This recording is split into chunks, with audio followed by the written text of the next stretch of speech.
whole thing, I really do. I enjoy the most in my industry is the end result. My name is Deborah Garth and I'm an interior designer.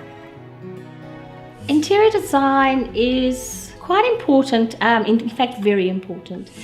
People don't realize this, but to create a space, and from an empty space to create a positive space, that is our job. You have a room and your client comes to you and says, I need to incorporate a bedroom or a lounge or a business, whatever.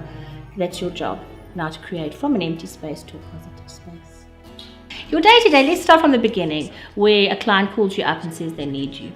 All right, so your first point of entry is taking a brief. Now that's the most important thing. If you get that brief wrong, obviously waste of time, mistakes are made. So you go to the client, visit the space, the site, talk to the client, and they tell you what they need.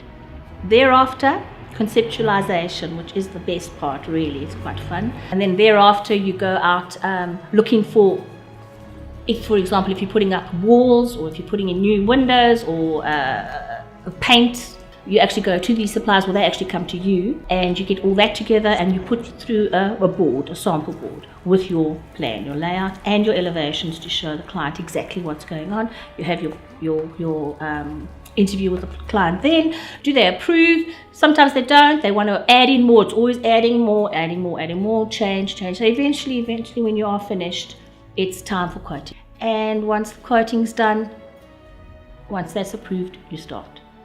You've got to be creative, sure, but I think everyone's creative. It just depends on what field. You've got to be able to work hard, but really solid, hard work. You've got to be committed. You definitely must go to varsity or college. There's lots of courses that offer interior design.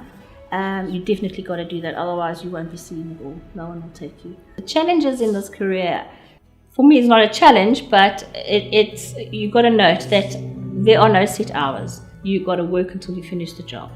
Start from to finish. There's no 8 to 5.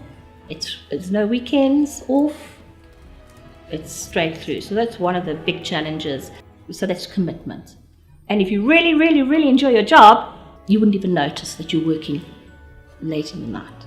So anyone who's interested in this career, I would suggest they get hold of an interior design company and they go and work there for 2 weeks. No pay because you don't know what you're doing. And just to suss the scene out, just to study the scene, the environment, and watch to see what everyone does, and get a bit of information, background information on what it's all about before you sign up to study and take 3 years to 5 years out of your life and suddenly realize it's not for you. So I think that's what one must do.